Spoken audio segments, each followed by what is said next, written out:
Ladies and gentlemen, boys and girls, welcome into another YouTube live show. I am John Kurtz. Tonight on the show, we're going to talk college football from a Big 12 perspective, as always here. And right now, Texas Tech is getting its moment, and the Red Raiders are getting their moment at a time when Texas is floundering. And that is the juxtaposition that I want to talk about today to begin the show, because it has to be just a glorious time to be a Texas Tech fan and a wretched time, at least for right now, to be a Texas Longhorn fan. Texas plummets out of the AP poll. Texas Tech now firmly in the top 10.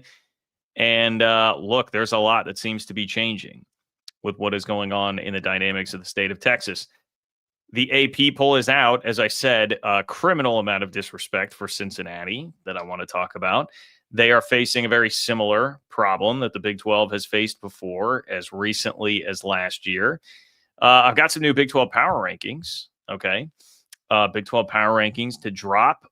Certainly some of you will be upset because this one was a little tricky, not like second tier of Big 12 teams, a little tough to decipher now who's going where.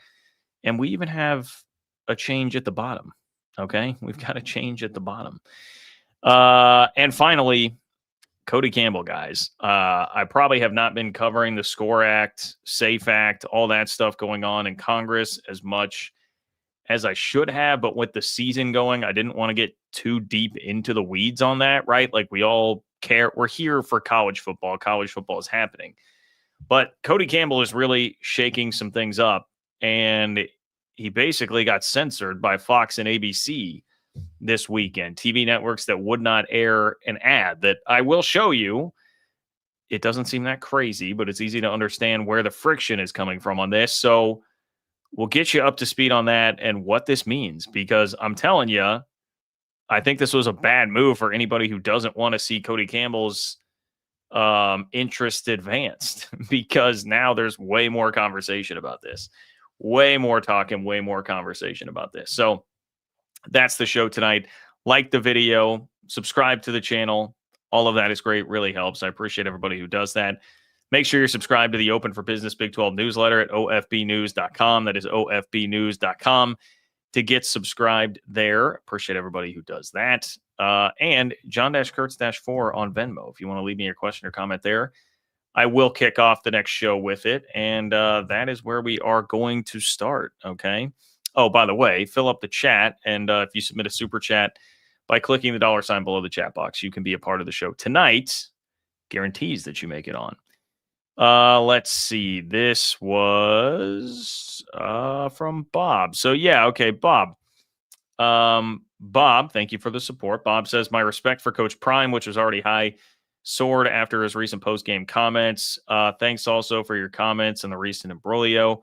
What happened at CU in no way diminishes my regard for the Big 12 schools. Let's move on and hopefully do better.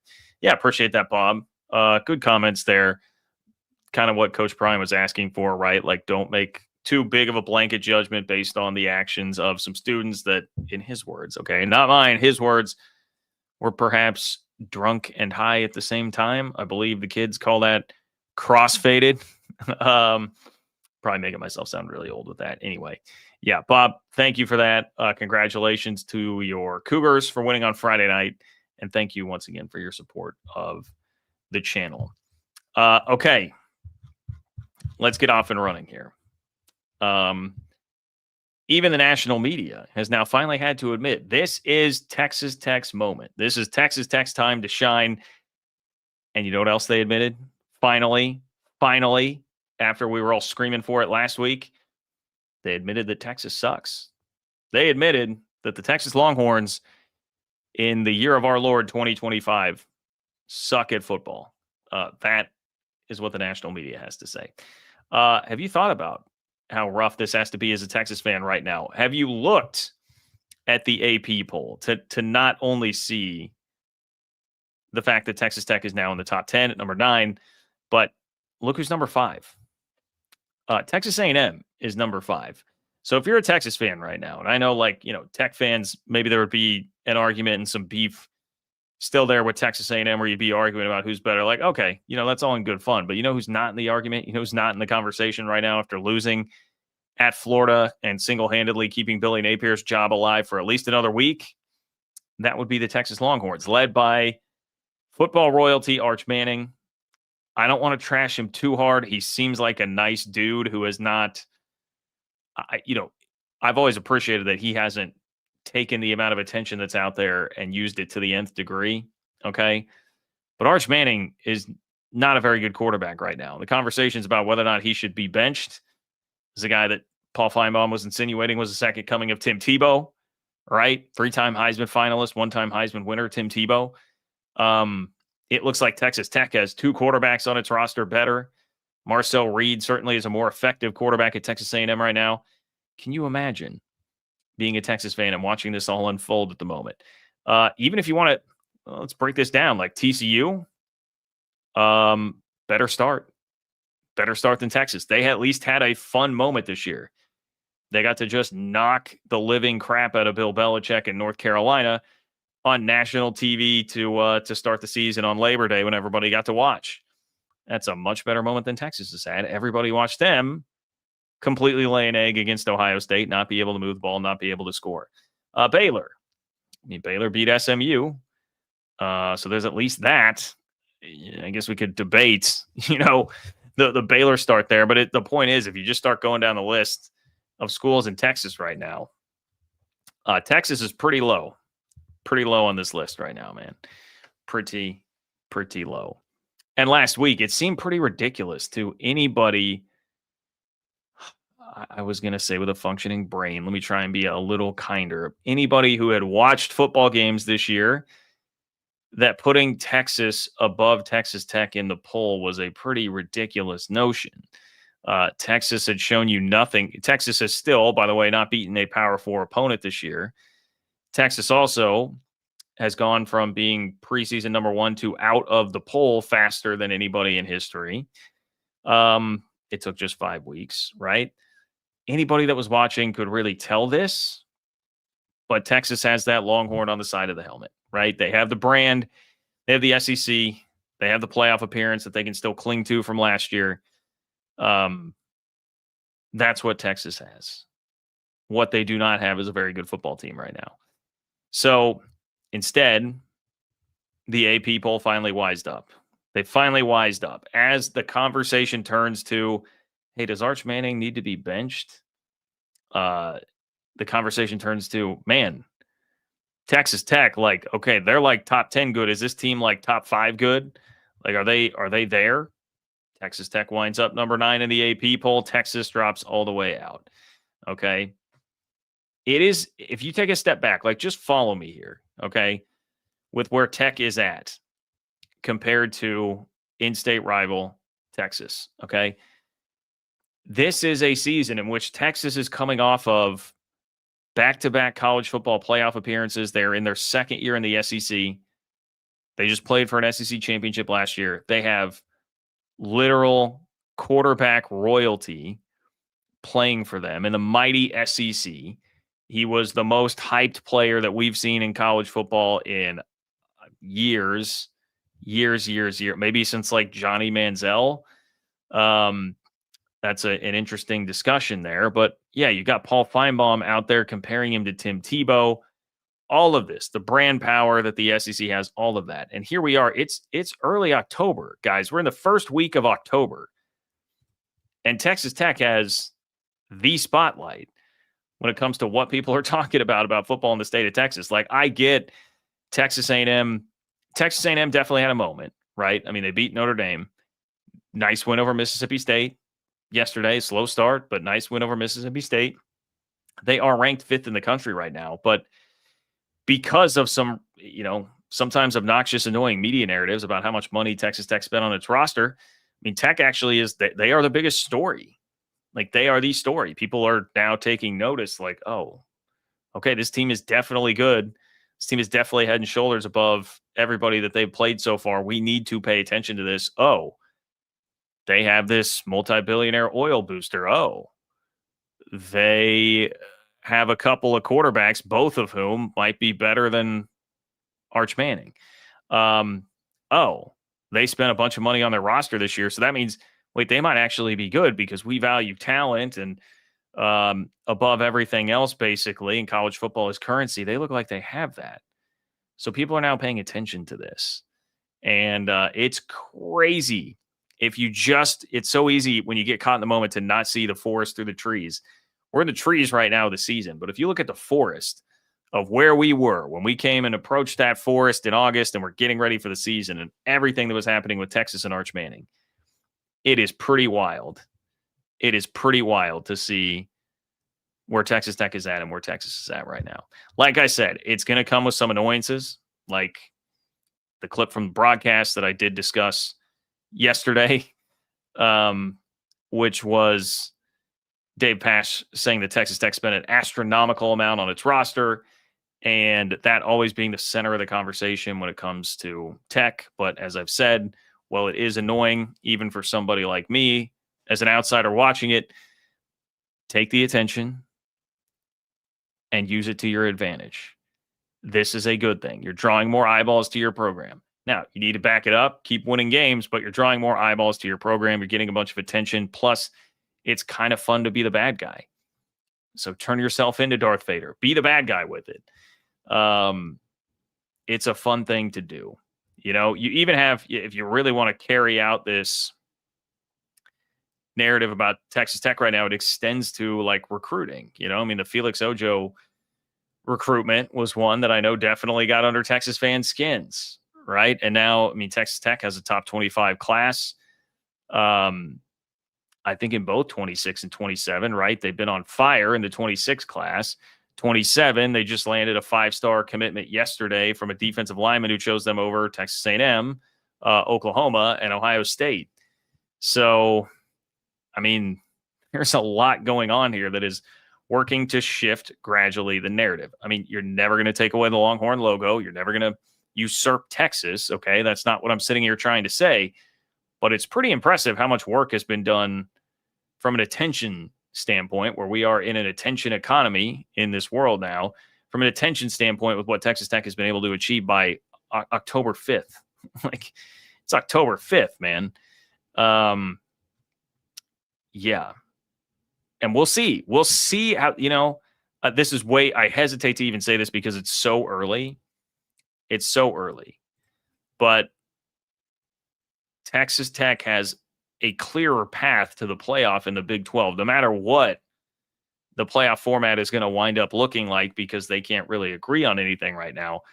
No matter what that winds up looking like, Tech will have the clearer path every year. And now we're starting to get tangible evidence like, okay, hey, like, if you have the money, and it's not just having the money, but you do have the coach and the GM who can spend it wisely and do that well and evaluate. Because, look, Texas has a roster every bit as expensive as Texas Tech, and they're unranked right now, and Tech's in the top 10. You got to spend it wisely. But if you do that, we're now seeing, like, you can absolutely put together a roster that just looks head and shoulders above the rest of the Big 12. And if Tech continues to be able to do that year after year, you can see a world where Tech does siphon away at least a chunk of the attention there. From Texas and Texas A&M. So it's interesting to see the dynamic shift. No, this is not me suggesting that, like, hey, things have changed permanently here or whatever. Yeah, we're 5 games into the season. But who would have thought, if I asked you in August, that Texas would be unranked, Tech would be in the top 10, and Tech would have much more national pull from like a storyline standpoint this year, other than the fact that everybody is just talking about Arch Manning and whether or not Arch Manning should be benched. Okay. But it's been pretty wild. So live it up, Texas Tech fans. Enjoy it right now for sure. Appreciate everybody who's here. Please like the video. Please subscribe to the channel. All that helps. It is free. Thank you very much, everybody who does that. John-Kurtz-4 on Venmo if you want to submit a donation there, and I'll kick off the next show with your question or comment. If you're not watching live, you can drop me a question or comment in a super chat by clicking the $ below the chat box if you want to be a part of the combo as well. For anybody who's here, like looking for more specific breakdowns of games that happened this weekend, it's been a change with the channel lately. Go back, look at the last few videos that have been posted. I'm doing much more in terms of reacting on the fly to those. So I did 3 videos. Yeah, that was all yesterday. 3 videos yesterday reacting to the biggest games that happened in the Big 12. So you can check that out. Let's address this. I mean, this is like fair enough pushback here on the Texas Tech stuff. I would just say, one, the comparison here is Texas Tech against Texas, and Texas has beaten nobody this year. So, okay, you can say they played Ohio State and Florida. They got handled pretty well by both of those teams, and they have not beaten anybody of substance at all. In fact, not a Power 4 team. And Texas Tech went on the road to Utah. I mean, we'll see what Utah is. I don't think it's fair to fully judge what Utah is right now. That could wind up being a top 20 team, and they went on the road and demolished them. So, look, do I think Houston? You guys know my opinion of Houston has been like Houston feels like a 7-5, 6-6 to 8-4 team, but maybe toward the higher end if things go well. So, yeah, winning on the road the way that Texas Tech did. But again, it's like Texas Tech just ripped them apart. You know, it was so much more of a beatdown than the final score actually indicated. I'm not saying that they have played a murderer's row schedule so far, but the Utah win, I do not think is fair to just totally dismiss here, especially when we're talking about this in the context of what Texas has accomplished this year. So that's how I would address that question. And, you know, we'll find out more when Texas Tech plays Arizona State, not this coming week, but next week. I guess, you know, it depends on whether you say the week starts on Sunday. It will not be the next Saturday. It is the Saturday after that, October 18th. But don't look now. That's a huge week in the Big 12, by the way. Go look at the Big 12 schedule. We've got like the Holy War, Arizona State, Texas Tech, Baylor, TCU. I think Arizona, Houston. It's a great week of Big 12 football coming up on the 18th. So, look, Cheris, is that what it was? Cheris. Fair enough pushback. Fair enough pushback. But that's how I would address that. Okay.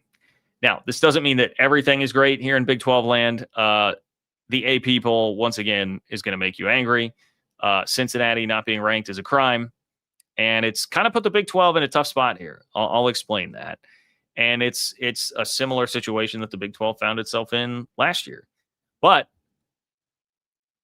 I'll turn it around and say there is a part of this AP poll that I think breaks favorably for the Big 12 when you think long-term down the road about what's going to happen later this year with the playoff, which we try not to focus too much on that right now, especially early October, okay? But I'll give you a little bit of a nugget on that. So AP poll, here's what you got for Big 12 ranked teams. Texas Tech is number 9. BYU is number 18. Arizona State is number 21.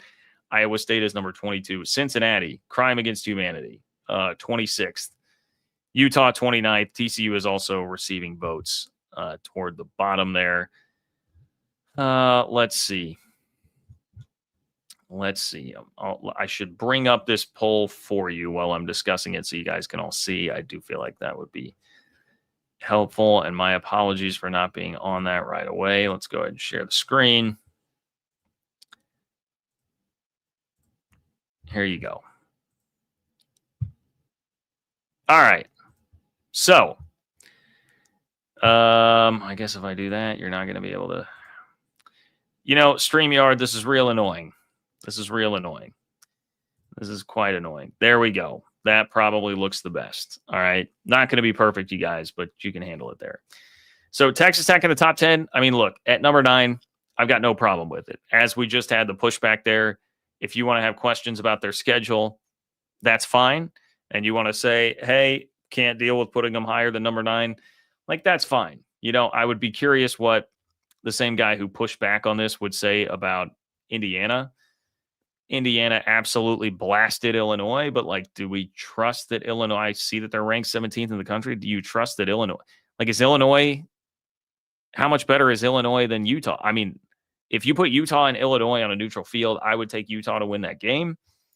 Just my 2 cents. Call me biased, whatever. Texas A&M's win at South Bend. Look, totally fine with them being in front. Oklahoma, I'm still a bit skeptical of, what's Michigan? What's Auburn? But the point is, I don't think Tech, there's no longer like a glaring, like, oh my goodness, how could Texas Tech be behind Penn State and Texas? That's been taken care of, and they are gone and out of here. So you don't have to worry about that. Then we sliding all the way to BYU. I mean, honestly, BYU at 18, I say that sounds pretty good. For where BYU is at, and considering schedule again there with BYU, which BYU schedule gets ranked or it gets cranked way up here over the next 4 weeks. So we'll find out what we need to know there. For now, BYU being at 18, I think no real complaints there. So we're doing okay so far. Arizona State 21.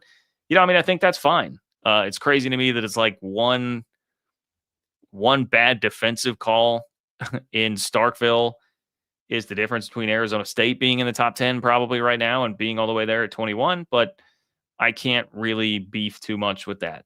Iowa State at 22. I mean, that's a huge fall from 14, and clearly there's not enough respect for Cincinnati. So it's not surprising to me that you see that type of a fall for Iowa State. Maybe they should get a bit more grace.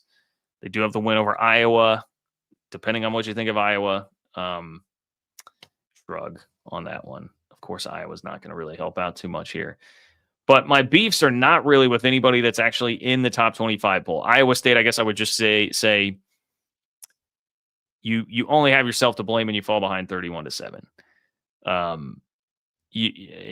can't defend you too hard when it was fall behind 31-7, get the benefit of a 50-50 pass interference call, or like that game may have gotten really out of hand. And that's a part of why it wound up being as close as it was.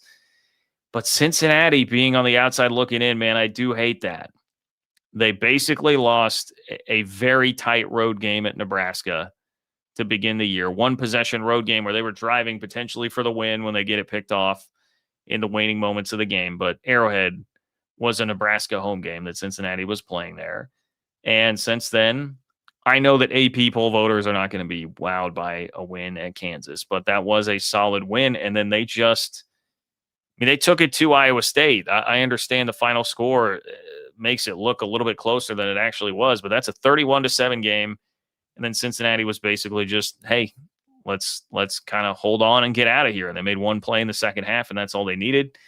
And for a second straight week, they got a rough whistle, or else, again, that's probably a bigger blowout victory. So Cincinnati deserves better than that, I would say. Florida State that's a tough case if you're comparing there, because yeah, that Alabama win looks great, but now Florida State's been spanked by Miami and they lost to Virginia.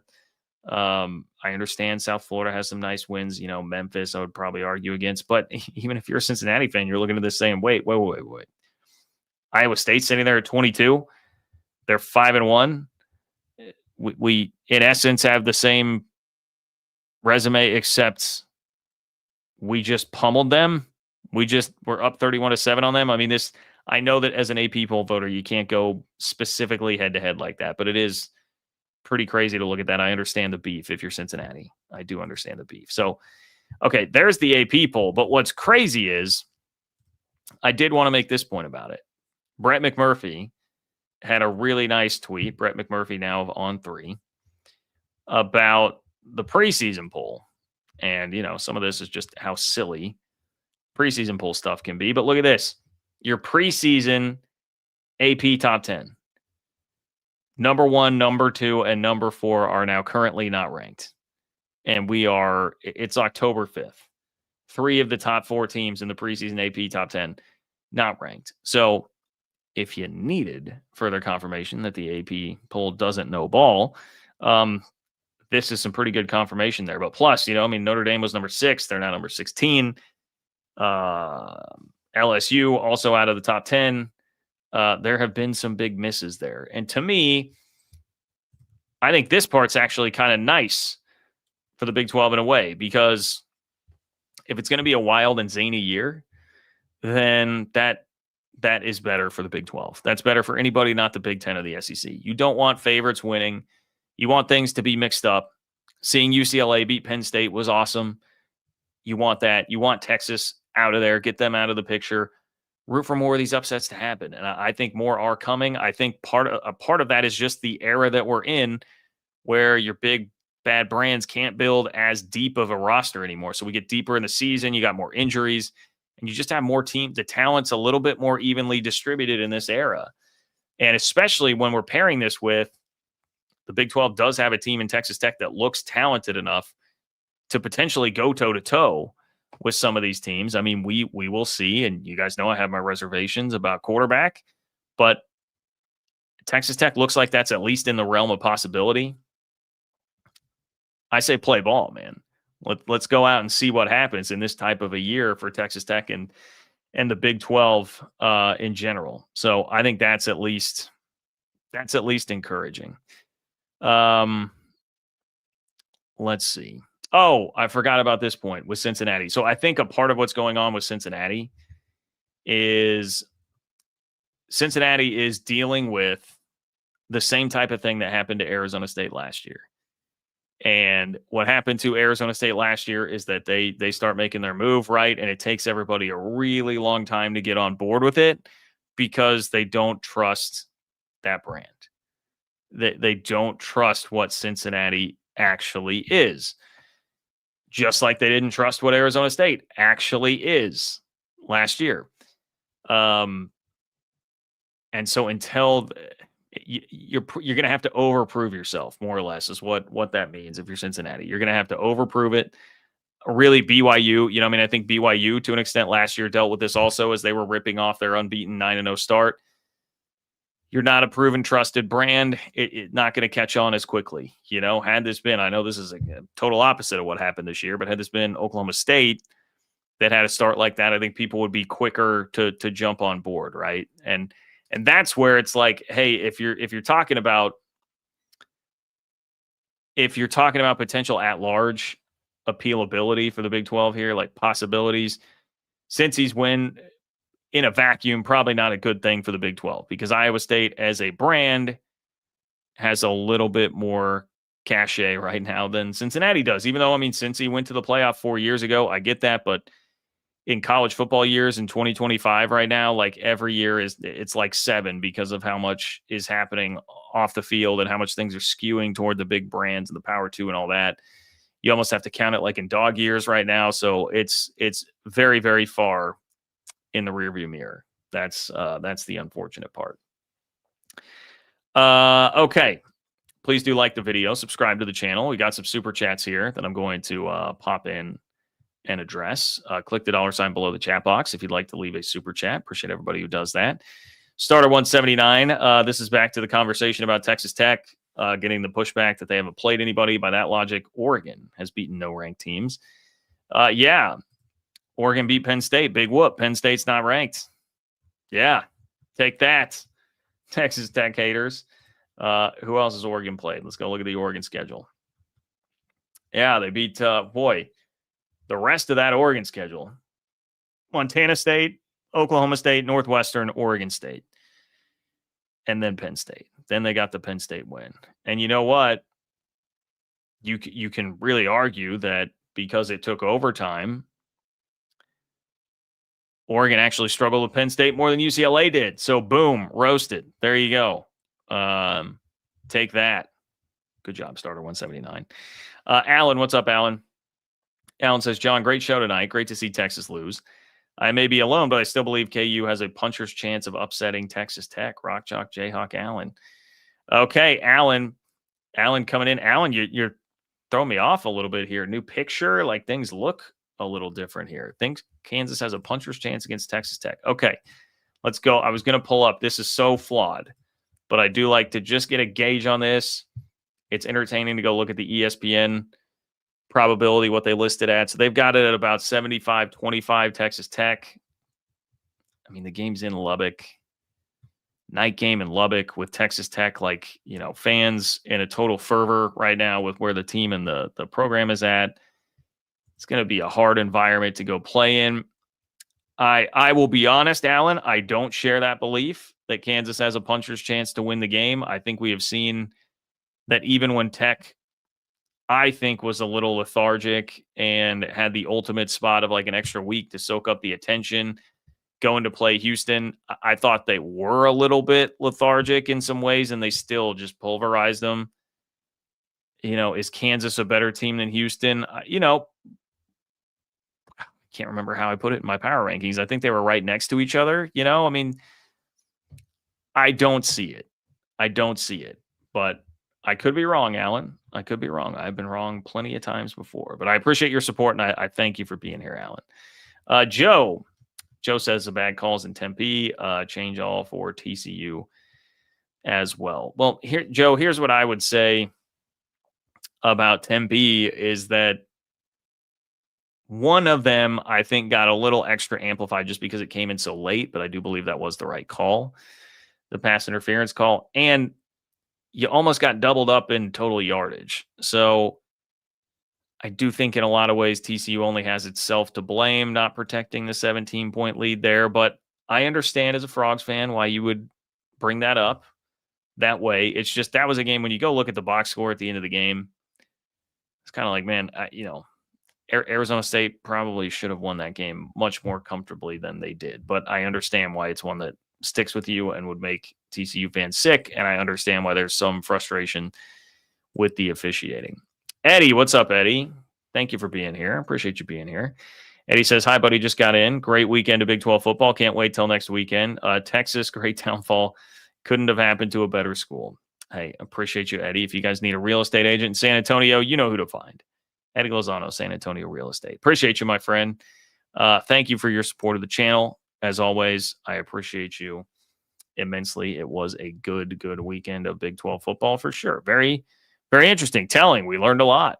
Both the Cincinnati and Texas Tech games, like we learned a lot in those games that were at the top of the list for this week. Starter 179. We need to have an honest conversation about attendance at Baylor and TCU. Those are two competitive programs with big games, and they don't show up. Yeah, I mean, I can mainly speak to the Baylor game because I watched every second of Baylor K-State. Yeah, not a good crowd. I talked to, some of the beat guys who were there covering it for K-State. Not a good crowd. It's 11 a.m. K-State is a team that is not sexy this year at all. So I do understand that has something to do with it. But, K-State they packed the house after starting 1-3 with UCF coming into town. So there is a definite difference between, an Iowa State went through just the Paul Rose era, right? Where they're winning 3 games a year. They're still selling out their 60,000 seat stadium. So you got your Oklahoma State, the Tulsa game was still pretty packed. You got some programs like that. Baylor and TCU are definitely not on that level. Houston always takes a lot of flack for attendance as well. There are definitely some schools that could use a little bit more of that, no doubt. Starter 179, no doubt. Okay, yeah. So Joe says TCU student section best attendance has ever been. This is where TCU. I didn't feel like I had a good enough grasp on to really speak to that. So I'll give Joe at least a little bit of a platform there, being TCU fan that's in the house tonight. Thank you for being here, Joe. I appreciate you, my friend. Okay, you guys ready for Big 12 power rankings? We have a change near the top of the Big 12 power rankings this week, and let's get my list ready. BYU fans, TCU fans, Arizona fans, Colorado fans probably won't like me very much after this, but look, Texas Tech is number 1 in the Big 12 power rankings. I assume that doesn't surprise anybody.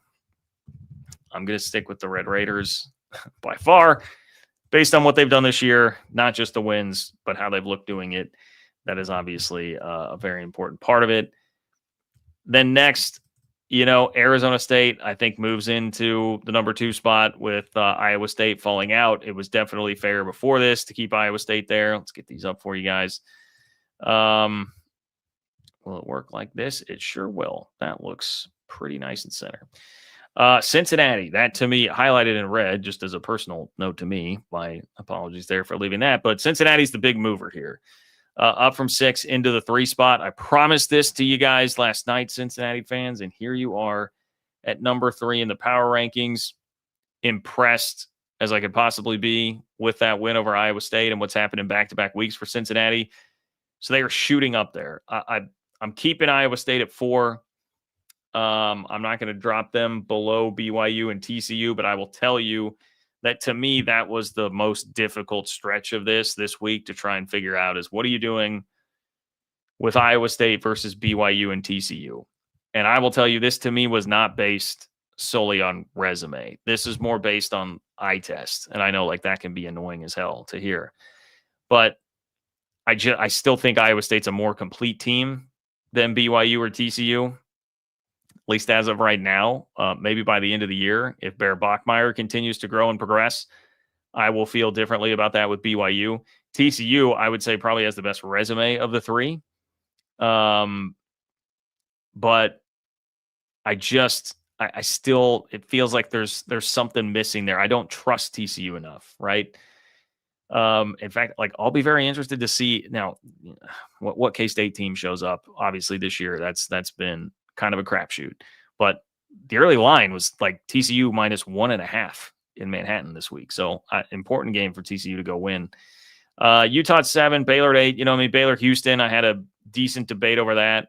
That again came down to just having watched them both. It feels like Baylor is more dynamic, so I'm going to stick with Baylor there.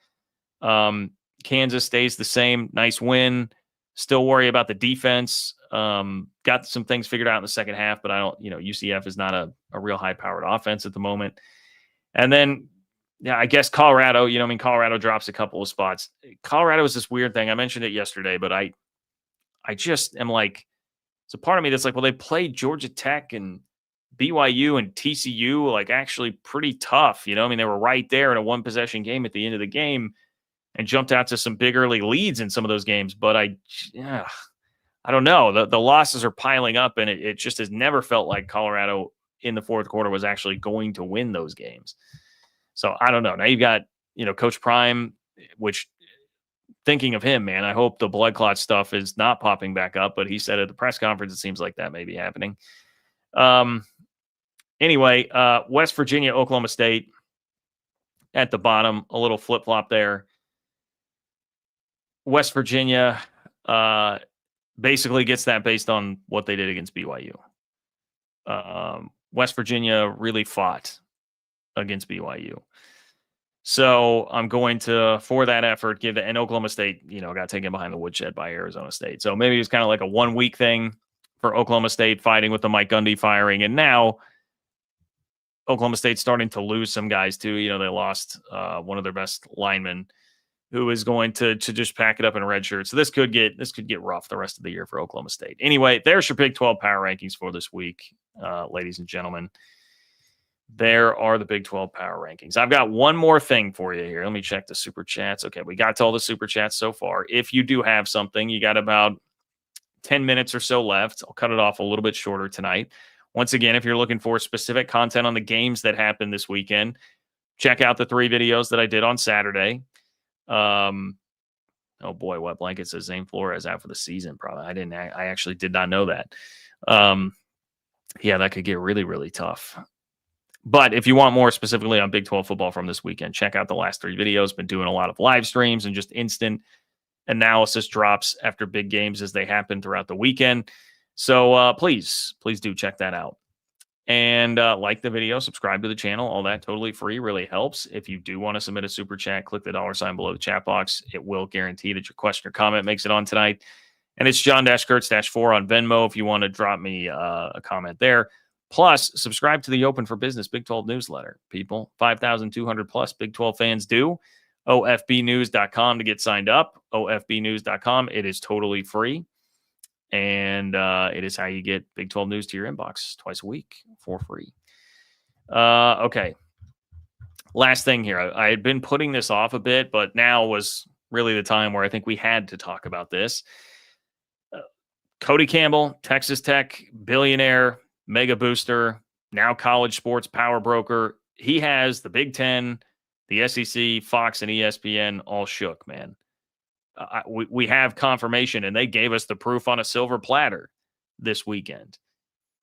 And this all stems from Cody Campbell's campaign to push for changing the Sports Broadcasting Act to include college sports in that, which would allow college sports to pool their media rights all together as one entity like the NFL does, as opposed to conferences doing their own separate media deals. The idea and the basic premise here is Cody Campbell suggests that upwards of like 5, 6, 7 billion extra dollars could come in to be distributed to the schools if you did that, because pooling them together generally is going to bring a higher price. And so doing that would create a bunch of extra money for schools. In fact, I think the number that some believe on that is that it could be like an extra up to $50 million per year per school if you're one of the schools on the top end of the food chain. And so it's a ton of extra money being left on the table that could then be used to fund. Cody Campbell's big push is, hey, we want to make sure Olympic sports are still well funded here and stuff's not getting cut, and athletic departments aren't going to go broke when they now have to pay $20 million in rev share every year, right? That's his push. The SEC and the Big Ten don't like that, because that would, in theory, take away some of their power. Now, you can argue, and I'll talk about this more in a moment, you can argue how the money gets distributed, which Cody Campbell, I think, is not trying to take away. He's not trying to make this a total, I've seen people calling it like socialism and all that stuff. He's not trying to distribute evenly to everybody. It would still be unevenly distributed based on who's pulling their weight with the brand and on-field performance and all that stuff. Okay, but he wants to add more money to the pie here so that schools are not going to have to cut a bunch of things, and you won't have schools just totally underwater financially. Well, he's been running some ads about that. You've seen the Sports Broadcasting Act ads that have been out there. So it has been happening, but he wanted to go a step further with a new ad this week.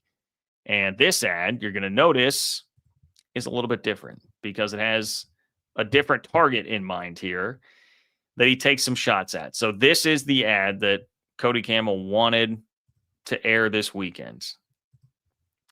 Let's get this fired up for you. From the fans in the stands to the student athletes on the field, we all love college sports. But to conference commissioners, it's all about money and control.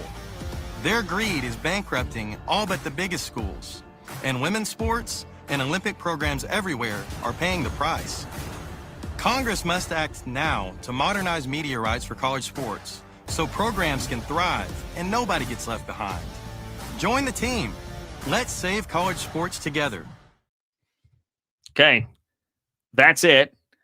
May seem innocuous enough, but obviously the big piece there is that he was going after the commissioners. He's calling the commissioners greedy, which, I mean, I think that's pretty much just an objective fact. That doesn't mean that they're doing their job poorly by the letter of the law. Everybody is acting in their conference's best interest, but that's generally produced a lot of greed here. I think a lot of it is very short-sighted, and it will produce diminishing returns for them in the end. A smaller pie that they would then have all of, but the pie will continue to get smaller and smaller instead of taking their place with a pretty big slice of a very big pie that could be bigger by utilizing the Sports Broadcasting Act here. But what happened is that ad was not ran. Cody Campbell, who is a multi-billionaire, once again, obviously has the money to pay for these. Fox and ABC did not run them during the games, as was paid for, and they went through and followed the entire process that you would typically go through to get these submitted, and they were told no. That's a pretty big deal, okay? I mean, now we're sitting here like, wait, hold up. And the reporting on this was that like Cody Campbell was told it was a business decision, I believe, from Fox. And if you're starting to wonder, okay, well, why? Why would they put their foot down here? And why this, but the other ads were fine? Well, they're coming after the commissioners now. Cody is coming after the commissioners right now and pointing this out. And the commissioners have a lot of deep conversations here with these TV networks, right? And if you go look at who is the most upset at Cody Campbell right now, it's the Big Ten. Big Ten Twitter is just, they hate the guy. I mean, I put out a couple of tweets on Saturday about Cody Campbell, and my mentions were just filled with Big Ten fans who hated him and calling him a grifter and all these different things, right? The Big Ten is who's really upset. The Big Ten is who is pushing the most awful ideas right now and being called out by people like Pat Forty, thankfully, but the national media is starting to call them out. They've got a lot of power. They are the most like, hey, let's make this a professional model. Who cares about anybody that gets trampled along the way? And so if you're going to call out the commission, potentially jeopardize where the commission is standing right now, what the commission of the Big Ten wants. Yeah, they've got a pretty sweetheart deal with the Big Ten right now. They're pretty deeply in bed with the Big Ten right now. So it makes sense that they would kind of stand up for their dude right now. But I think this is kind of blowing up in their faces because this has riled up a lot of people. Okay. You're talking about now like a censorship type of issue, right? I don't know if you guys have been paying attention to like the political landscape or like who's in office right now and all that stuff. Cody Campbell's pretty well connected there. Again, it's been reported before by Ross Dellinger that he's got a direct line to the president. You can bet that this has really riled a lot of people up that have some influence. And at the same time, it has definitely generated a lot more discussion about this. And this is in a climate where we've already seen a new bill that has been proposed called the SAFE Act that actually includes amending the Sports Broadcasting Act. So Cody Campbell's idea has now made it into something that could potentially be law. Now, people are going to tell you there's like no chance of that happening in its current exact form, but there's at least a draft of it out there now. So Cody Campbell has made measurable progress on this so far, and I'm sure that's a part of the calculus too. Everybody looking around like, man, this guy is already making moves, is being very aggressive. He's not taking this lying down, and we've got to stop this. Like this is a legitimate threat being posed to Big Ten and SEC complete dominance right now. So that's the situation we've got. Now, I will be very surprised if this is the end of it.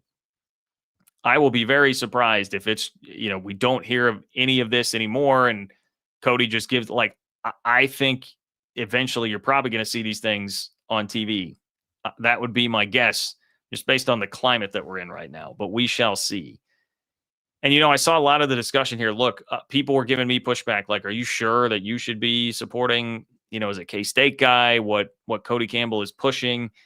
And then, those from like the Big Ten side, oh, what is his plan even? He wants to put the government in charge of college sports. You get all these wild things, all this pushback on Cody Campbell. I really think it's pretty simple here. Cody Campbell wants to amend the Sports Broadcasting Act to allow all of the schools to pool their media rights together to make sure that all of this is written in a way that the entire NCAA, like you'd be pooling all those rights together and it couldn't be, hey, the SEC and Big Ten go off and do their own thing. Because I've heard that brought up as pushback. What if you did this and then the SEC and Big Ten joined up and did their rights together? I think that would have to be like kind of legislated in this thing that everybody does it together, maximize the amount of money for everybody. And then you would have a tiered kind of revenue system where it's distributed more to the bigger brands. And so SEC, Big Ten, the big schools there can still keep their foot at the top of the mountain in all of this. But what it would do is it would take away the Big Ten and the SEC from literally being the only ones that can make decisions on anything, right? Because the idea here would be that you'd have some kind of third party that would handle the money and distribute it.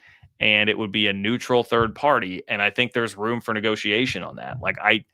This has not been an instance where Cody Campbell has come out and said, well, it would have to be the government that does this. No, I think there's a lot of room for negotiation on who it would actually be that does this.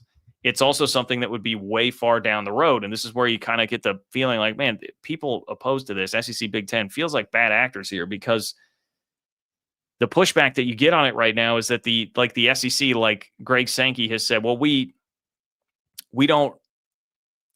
believe in sticking to our media deals. We're locked in a media deal as a conference right now. We're not going to renege on that. So of course we don't support this.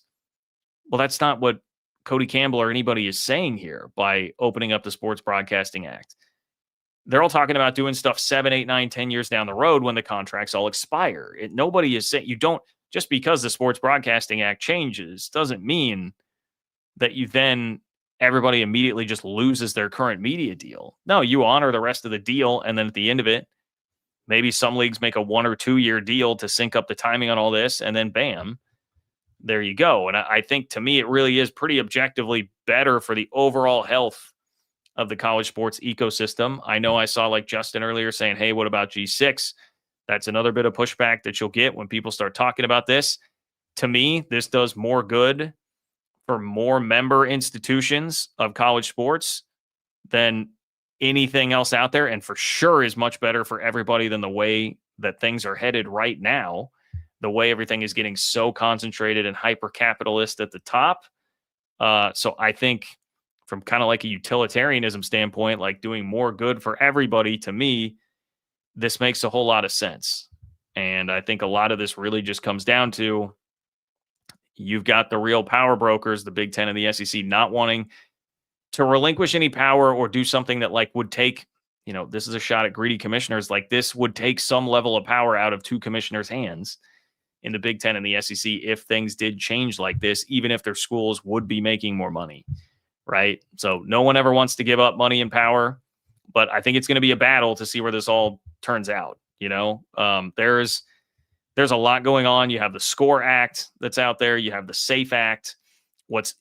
If you want any idea of how wild things are and how unpredictable it seems as to where this winds up, the SAFE Act, which just came out, was proposed by Democrats, and it is basically everything that was in Donald Trump's executive order, except with the Sports Broadcasting Act piece of it, which is what Cody Campbell wants. So you've got two, obviously, Republicans there, and it's the Democrat bill, the SAFE Act, that has everything that they were putting forth, right? And so it's like Ted Cruz, and the SCORE Act is not like that, but it's what the SEC and the Big Ten want, because it would give them all the antitrust exemptions where they could enforce basically anything except for revenue sharing. And yeah, it's going to be wild to see where this all ends up. It's going to be convoluted and messy, but I think the big takeaway here is, for me at least, Cody Campbell is making an impact. He is pushing back hard, and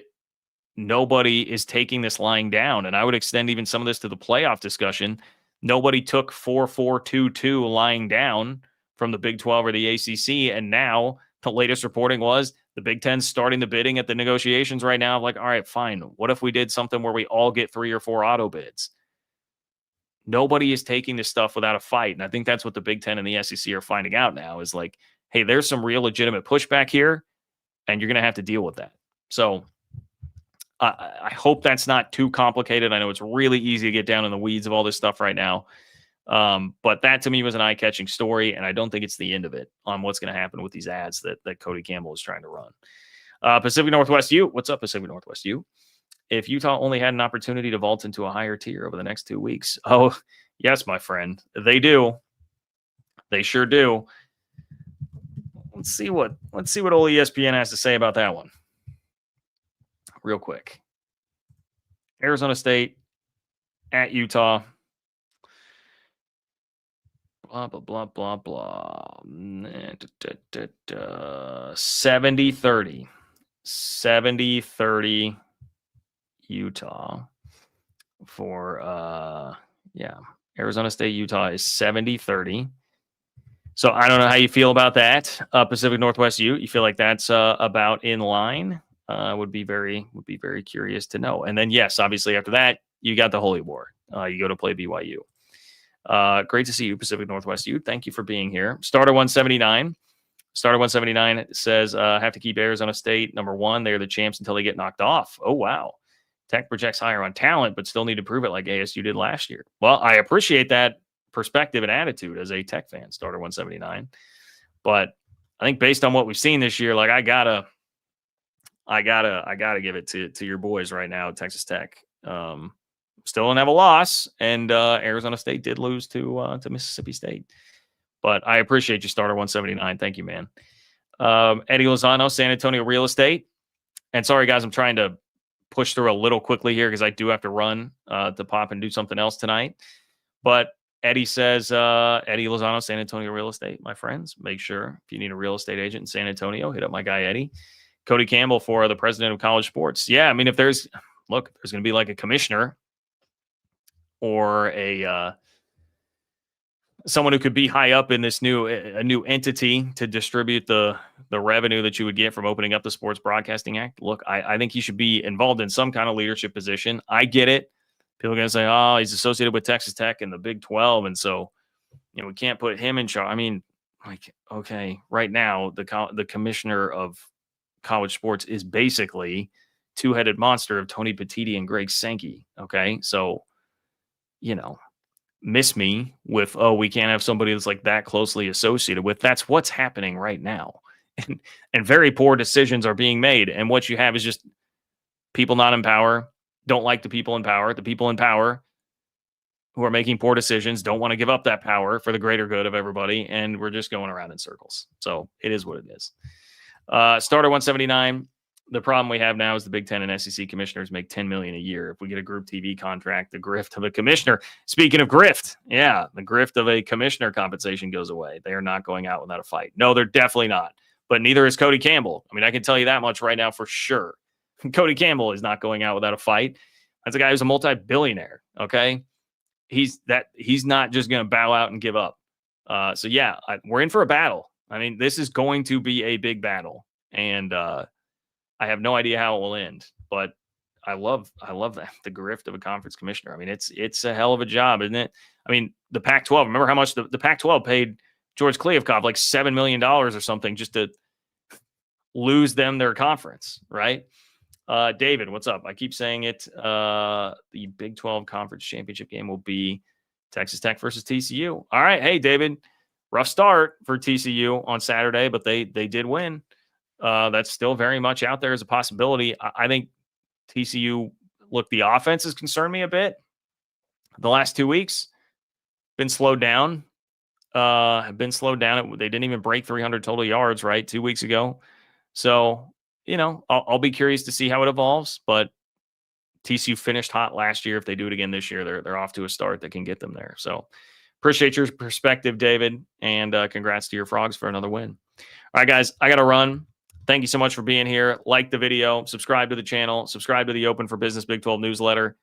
And I will talk to you all very soon. If you are a Patreon member of the 3MA podcast, you can come check out our 3MA Patreon pod that we are about to do. So anyway, take care, guys. I will talk to you soon.